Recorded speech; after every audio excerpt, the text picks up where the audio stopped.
It appears I'm live. Seems to be going well so far. And you can see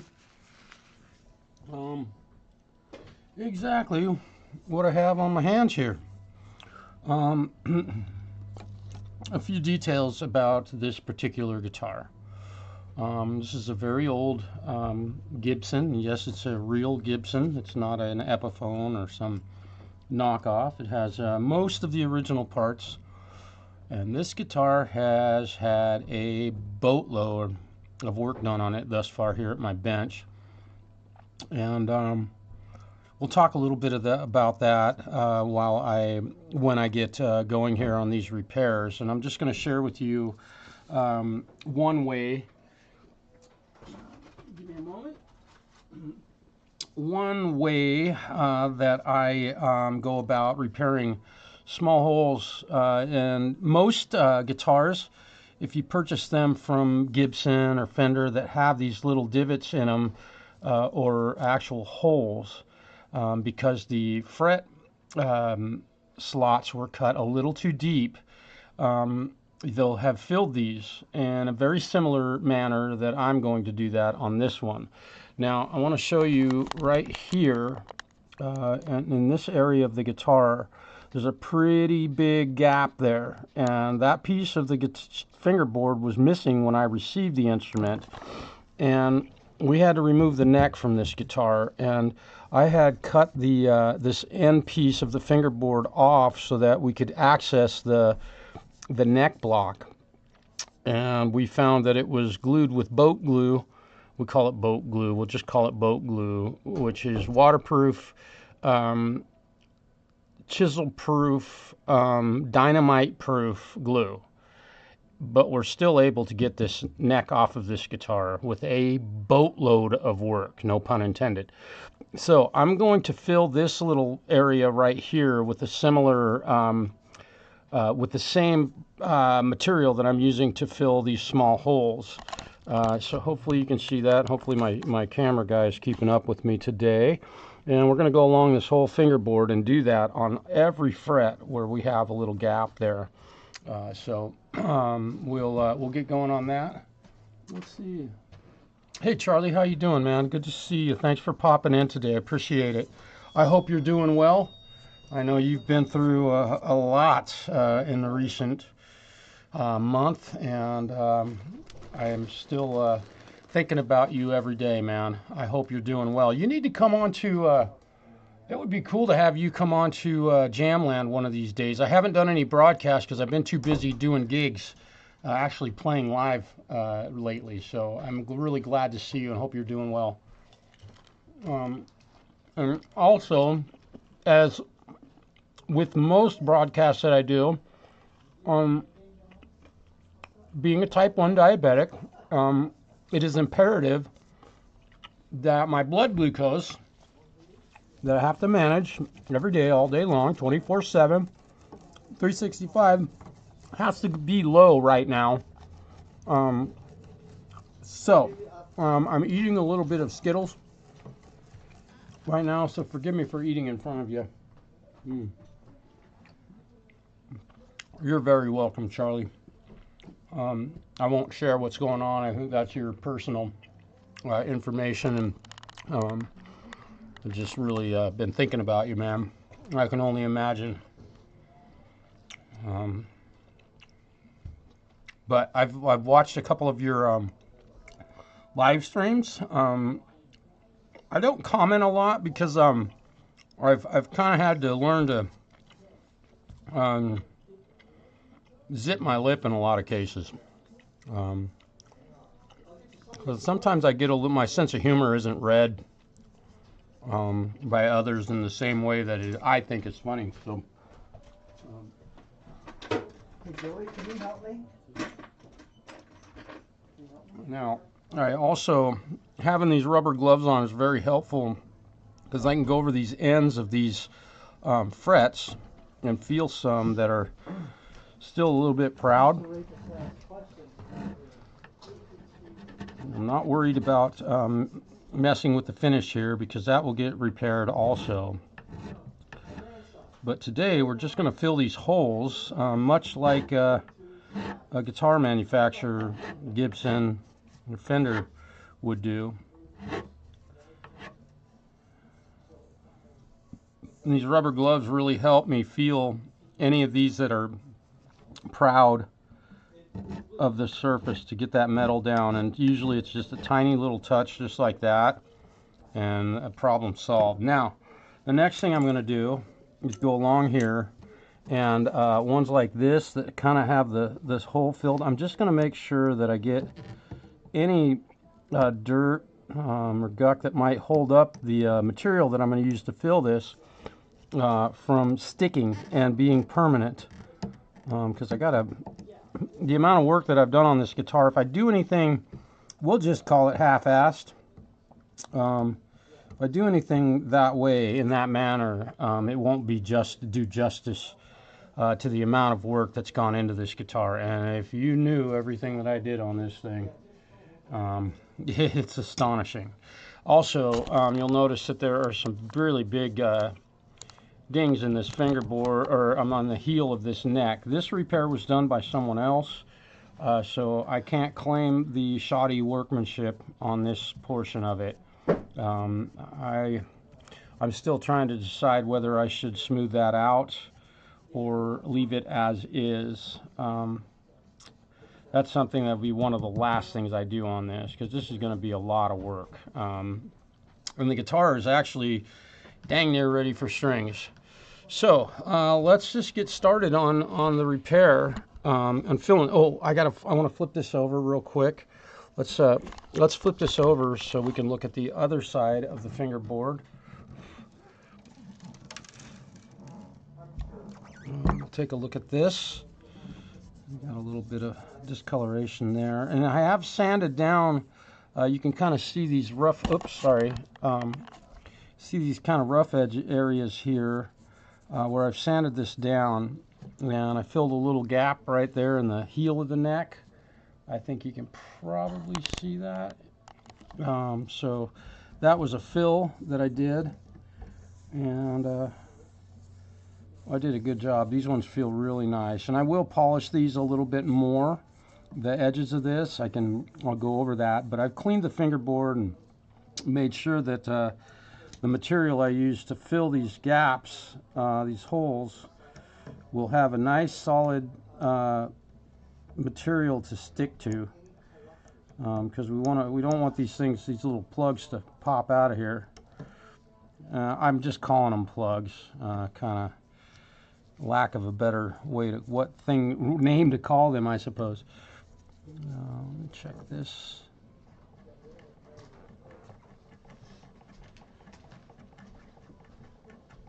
I'm not worried about scuffing up the finish on this thing too terribly much, because this will get polished again. And I have gone over the entire guitar and polished it all after performing a lot of other work on this thing. I don't think that this guitar was ever refretted before I've done this. And yes, I did refret this guitar. I kind of had to, and I'll tell you why here after a bit. We'll get these holes all filled, and then I'll explain to you if I remember. Remind me to tell you why I had to refret this guitar. The frets weren't really terribly worn that were in it. I know you can't see what I'm doing right now, but I'm just cleaning up this edge of this fingerboard so that I've got a nice clean surface to apply the filler material with, or to, I should say, and it has a good surface to stick to. I know you can't see what I'm doing right now. I've got it hidden here behind the guitar. We'll get to that soon enough. Charlie, I'm not kidding about having you on Jamland. I don't know if you've ever watched an episode, or if you do watch anybody else's live streams, but I think you'd have a blast coming on there and playing a little bit of a guitar with us. I think you're very much capable of doing that. It'd be really fun to have you. We'll leave it at that. Jamland is my it's my 100% interactive guitar stream that I do. I not only fix them, but I play them. And we have guests on. I have guests on, and I have a good team. And I want to also thank my supporters and my director and the other folks involved in my stream that have helped me turn it into what it has become, which you know, it's a completely interactive where you actually play live guitar with other guitar players in front of anybody who cares to watch. And it's being done very seldom on very few channels on YouTube, and I think it is a wonderful way to share your musical abilities and musical personality, if you will. So here we go. We're going to start. I'm going to use some Tight Bond Original, and I'm going to load some into this little cup right here. I'll get you over here where you can see what I'm doing. Now, I always say I never throw anything away, right?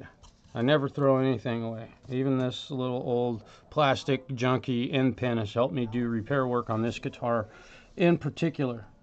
So we're going to fill, we're going to put enough in here that I have, this is like 10 times the amount of glue that I'll use on this repair.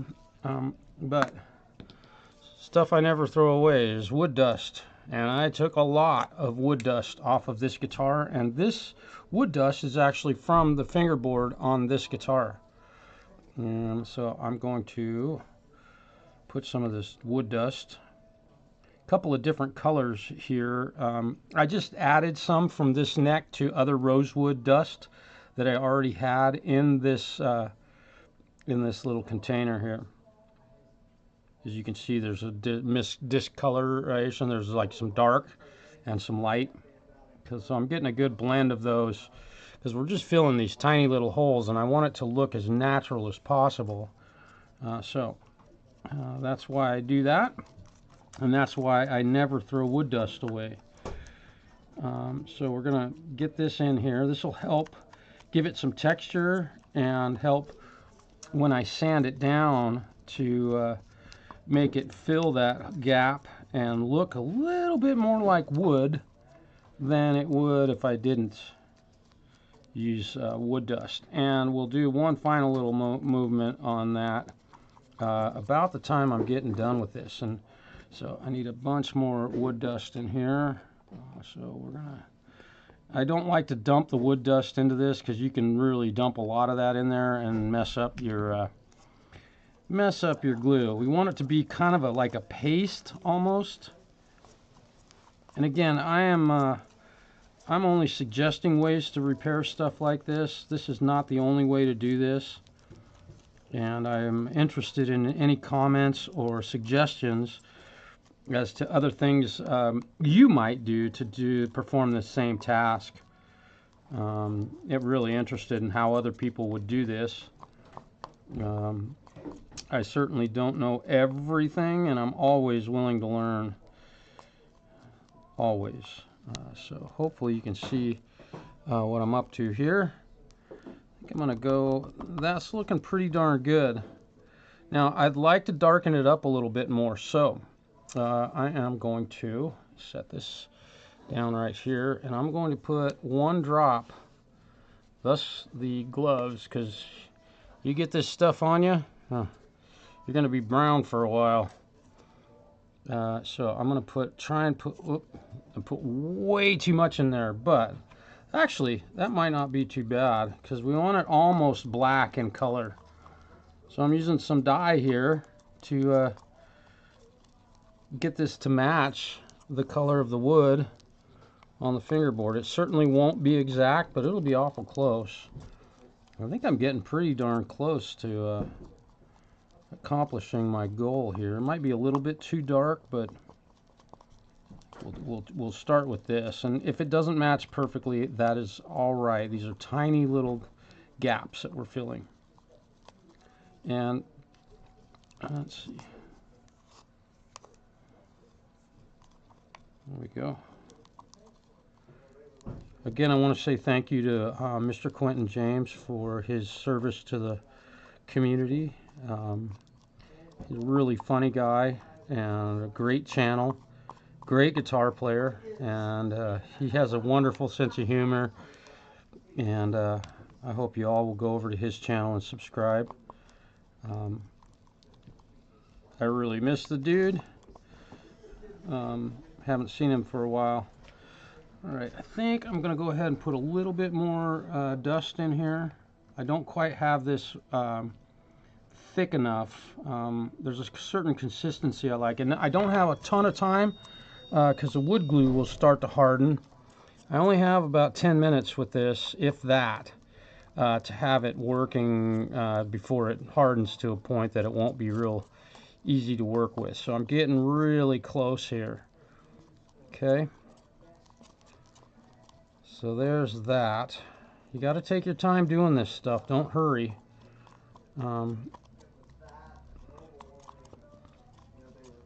Yeah, that's feeling really nice and looking really good. Okay, so I'm going to go ahead and go through the process of filling these holes, and we'll show you how I do that. Get you right down here in the business, and I'm going to start here, and then we'll move that direction. And I'm squeezing that material into these gaps and leaving it very proud. I can sand all of the excess material off of the finish. I'm doing my best to really push it down into there. And I'm also hitting the ends of these frets a little bit with just a tiny amount, trying to keep it as small as I can, just to finish off the ends of these so that you don't feel them. This neck is very, very rough. As you can probably tell, it has had a lot of abuse. But the important part is to leave these divots proud. Now, I know it looks terrible right at the moment. We'll fix that here in just a second. I want to get enough of this material down in there that it doesn't just pop out of there after a couple weeks of this gentleman getting his guitar back and playing it. And a lot of vibrations in this area. So we want to be really thorough about getting the material in there properly. I need to go get a wet rag. I'll be right back with that. I forgot to get a rag wet. Got ahead of myself.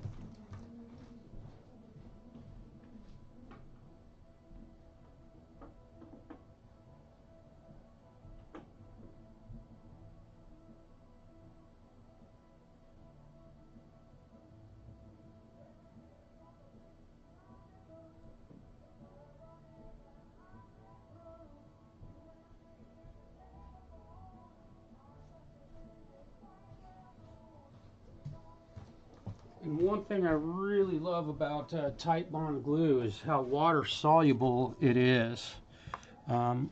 It will clean up with water very easily. I'm not worried about leaving any material on the fingerboard or it sticking. All of that can be scraped off with a razor blade in the future.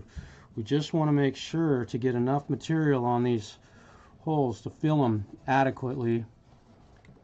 Now I know I've removed a lot of that from there, but now I've got a good nice surface, and I've gotten material down inside there to give more of this. Now the water that I've introduced to the material absolutely has no effect on it. You might think, oh, you just got water all over it, now the glue won't stick. Well, fortunately, Titebond works really well with water. So I'm just taking a very small amount and building these up. Yep, I'm doing something twice. Just to have enough material there that I can sand it off and flush it out with the surface of the finish, right?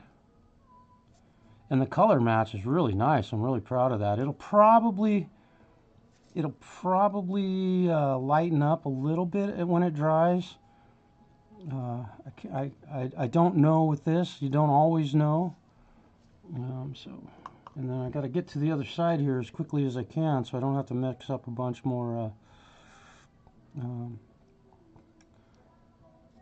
or an alternate color. If I mix this up again, it's going to be a different color, right? Not that it matters. These are such tiny little specks of fill. I hope you all are having a really great Tuesday. They got off to a wonderful start. Ordered a new cell phone today because I have some medical stuff that requires a little more powerful cell phone than the one that I had. Okay, now I'm going to flip this over. Actually, before I flip this over, I'm going to fill this large gap right here. Way too much, which is perfect. Y'all know where I get that from, probably. Way too much. Perfect. I'm not worried about getting it on the finish here. It can always be removed with a wet rag. I'm just filling it in, and then in the end I can sand it off. Now obviously this little patch that I'm doing right here is going to be able to be seen, and I will tell you, and if I do a live stream at the end of this, I forgot to go over these ones first, but I think we're going to be okay just doing one small. I'll show you how to make these big fills like this vanish.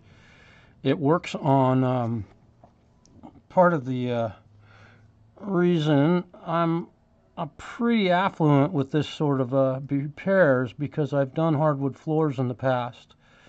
I've built a couple houses of my own with my own two hands and done the hardwood floors. So I know that this works very well, and we'll go over that here in a moment. I'm going to get this die put away, and we'll flip this thing over and fill the other side. And we're almost done with this portion of the repair. And the glue is absolutely drying very quickly, so I just want to get this stuff out of the way so I don't knock anything over. And let's see, I'm going to do that. There we go. And, whoop. Okay, so I'm going to go, you aren't going to be able to see what I'm doing here, but I'm doing the same exact thing, and I'm going to go ahead and put some in that gap that was right there, that little.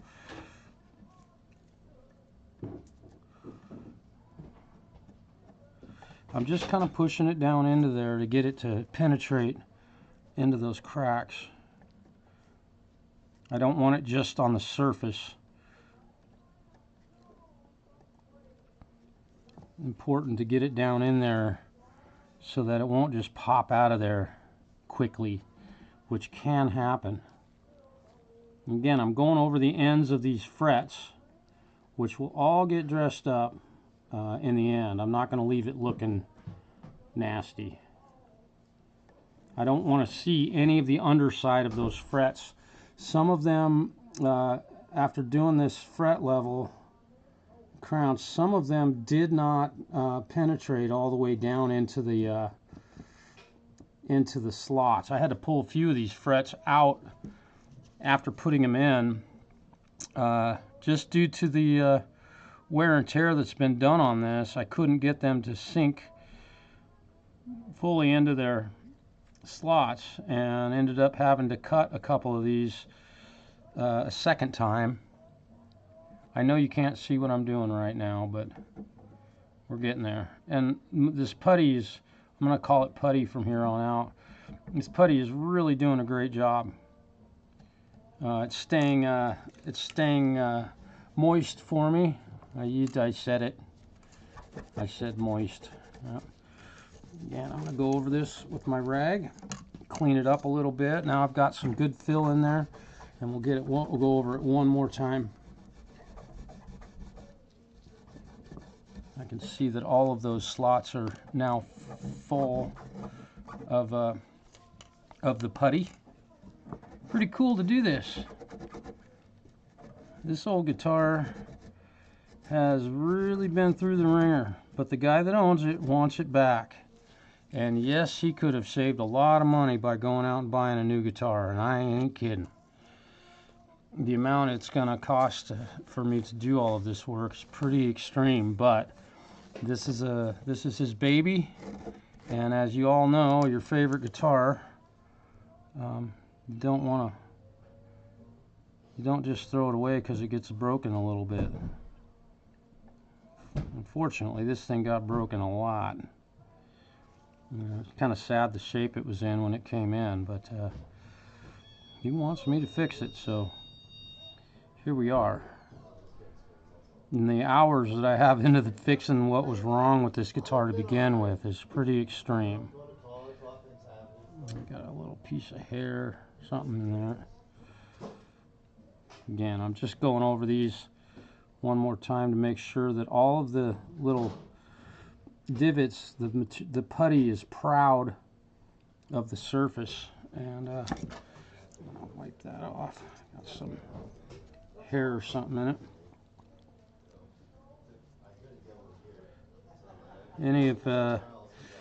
If anyone watching right now is a diabetic, I'm just curious because I am one. I'm not afraid to share that. I wonder if you are using an insulin pump, and if you could share any feedback from using one. I would love to hear it. And the reason I say that is because I am about to move into that world. I am very close to becoming a new insulin pump user. I had to order a new phone today because my old one was too old to operate the app that my phone will use to communicate with it.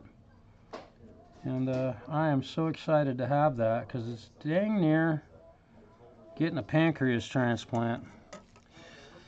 And there's that. So we're all done with this. I know that was pretty exciting. Probably kind of boring in reality, but you know, mixing up some putty like this, using some extra dust that you've collected from sanding wood off of guitars. I do it all the time, as little as I can get away with, but you know, I have to do that quite often, given the amount of work that I have to do here. Now, let's look at this thing real quick, and we'll talk a little bit about what I've done on this guitar. And also, I'm going to... Congratulations. Okay, see you later, man.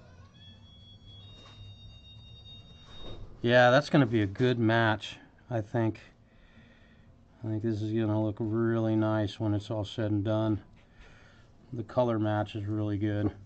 And it's interesting because I'm not an artist at all. I can't draw to save my life. But color matching, I've gotten pretty darn good at it. I've gotten very lucky, is what I like to call it. There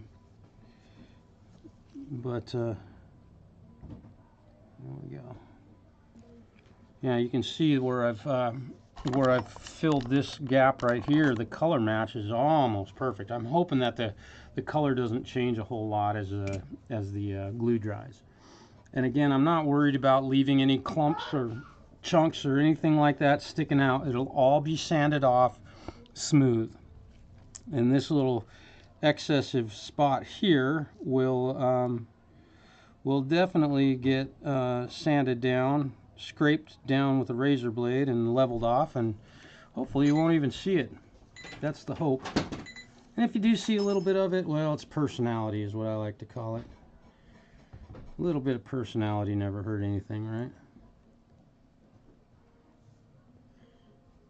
All right.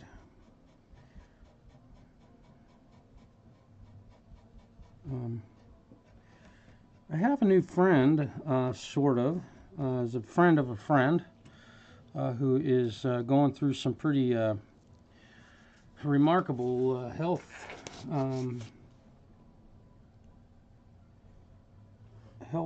crisis right now. His name is Matt, And I just want to send him my best wishes.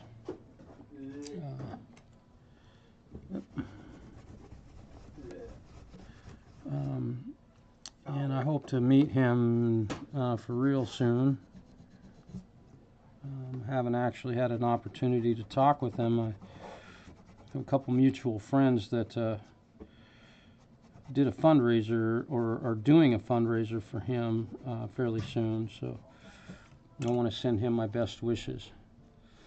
Hope he's feeling well today. Okay. Gotta know when to say when. All right. Let's see if we have any questions. And forgive me for not looking at the chat. How's everybody? Hello. Boy, I had a busy weekend. Played basically 3 gigs. Friday, well, 4. I played Thursday night live at the open mic here, which is just fun. I got to play with my good friend Robin. He played harp and I played guitar. And then Friday did a gig. Saturday did a gig in Walla Walla, Washington. Both were very fun and packed houses. It was really super fun. And then Sunday I did a recording session. So I've been playing a lot of guitar. Now I'm back to fixing them. So well, life kind of sucks, right? You got to work on guitars. Let's see. Preston, hello. Mike Shanner. Yeah, like that. I thought you might appreciate that, Mike. It's good to see you. I hope you're doing well, man. Vanzini.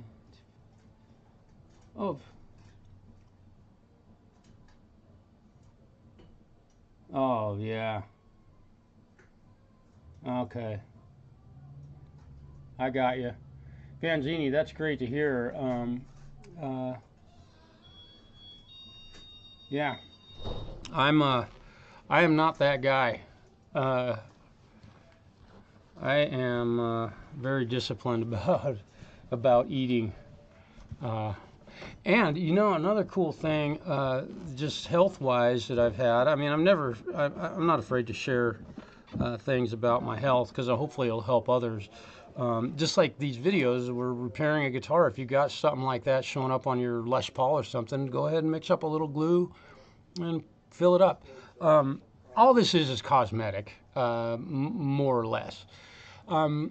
Another cool thing is that I went in yesterday. I've had a hell of a time, type 1 diabetes. I have a hard time gaining weight. And yesterday I went in, and I was in 6 months ago. I weighed 151 pounds, which for me is pretty normal. I've weighed that much since I was 19 years old. Yesterday I weighed 160.8 pounds. So I'm so happy to know that I've put on some weight, because people always tell me, you look so thin, you look so thin. Well, it's not that I look thin, it's that most other people look obese, and they are. A big portion of our population, unfortunately, is way overweight.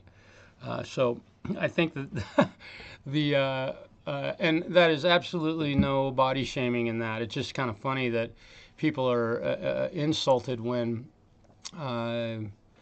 anything is said about somebody being overweight, but yet when somebody says that I look thin, it's not insulting. I don't take it as an insult. So there you go. So that was kind of cool. Yep, there you go, Preston. Exactly. Is this your Yeti? Let's see. My pancreas. What's that? Is this yours? No, that can go out. Definitely. Let me see. Hang on. I got my pancreas is yelling at me. Yeah, I'm still a little bit low. I gotta have some. I gotta eat some more sugar.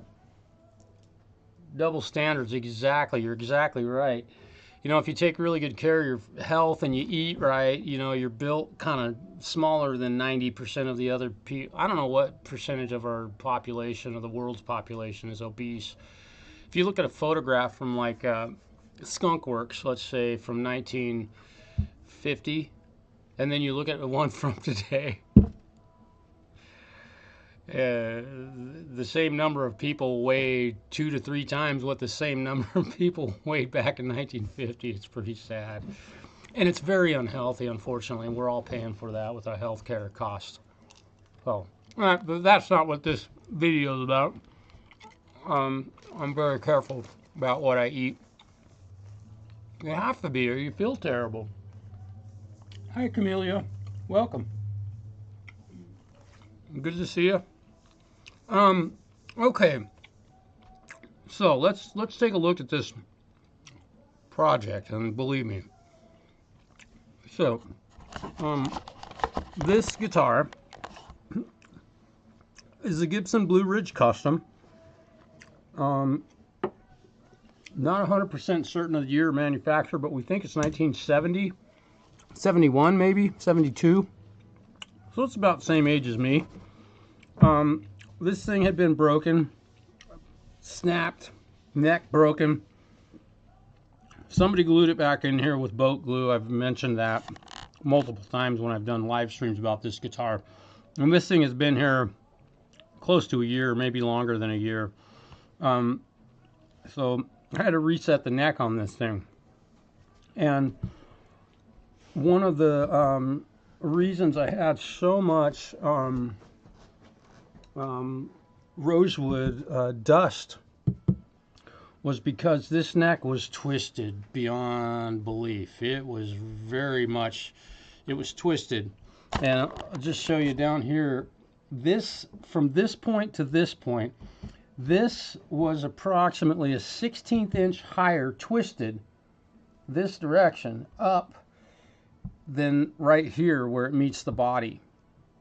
And that, if you stick a piece of wood outside and see what happens to it, it's a piece of wood and it'll twist over time with moisture and heat and drying out and all that stuff. So this neck was twisted.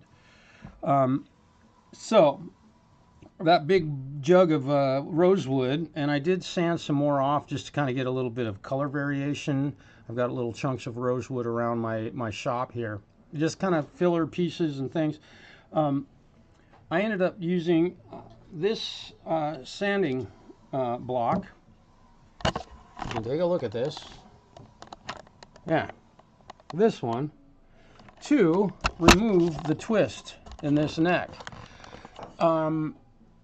It made no sense to me to do all of this work and reset the neck and then have to build a new bridge for this thing, a new saddle, not a bridge, saddle.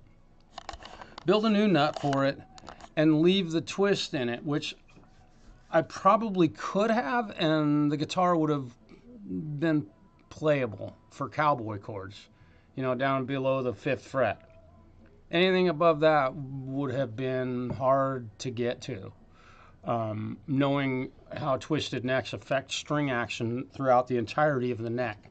So, and you can see where I have used this sanding block, a nice long one, fits over the entire neck, and allowed me to remove that twist by removing material off of this top corner of the fingerboard. And let me see, I hope I can get I might be able to get my camera down here far enough. Oh yeah. So I'm going to give you a look down this fingerboard. You'll notice how much shorter it is on this side than it is on this side. So that's the amount of material I removed right there. Nearly a 1/16 of an inch off of this, and I had to keep it. And I had to maintain the 9.5 inch neck radius on this. So we'll give you a good look down this fingerboard, and you can see there's still a little bit of twist in it. I did not want to overdo that. You remove too much material, you've gone too far, and you can't put it back, especially on something like this. So I got it as close as I could get, and I used my 9.5 inch neck radius measuring device, which if you're doing this sort of work, you should absolutely own one of these to make damn certain that the radius of the neck is still 9.5 inches. And it is absolutely perfect. And the time that I had, if you guys knew how much time I spent sanding on this, it's astonishing. and it looks perfect now. So we maintain the 9.5-inch radius, leveled out the fingerboard. So now when I put the saddle on here, and I built a new saddle for this instrument, it's right here, 9.5-inch radius, right? Had to build this. There you go, 9.5. That will go in here, and I had to make that from scratch. It was a solid piece of bone, and it's a classic old Gibson thin one. I like them a little thicker than this, but that's just me. The thing should be back in shape, and I'm hoping that today I can get strings on this. So hopefully maybe you've learned something. I know that many of you know how to do this stuff, but if you didn't, my hope is that you've learned how to, at least one way to do it. My way is not the only way by any stretch of the imagination, but I've been doing this a while, so I like to share my knowledge with folks, because I live in a very small town in the middle of nowhere, and I know there are a lot of you that live in small town USA or anywhere in the world and don't have somebody reliable you can take your instrument to. So you need to learn to do this stuff on your own, and that's why I do these. Hopefully you've gained something from this experience, and I think it's time for me to get on to other tasks. I've got some more stuff to do, cleaning to do on this guitar. Yeah.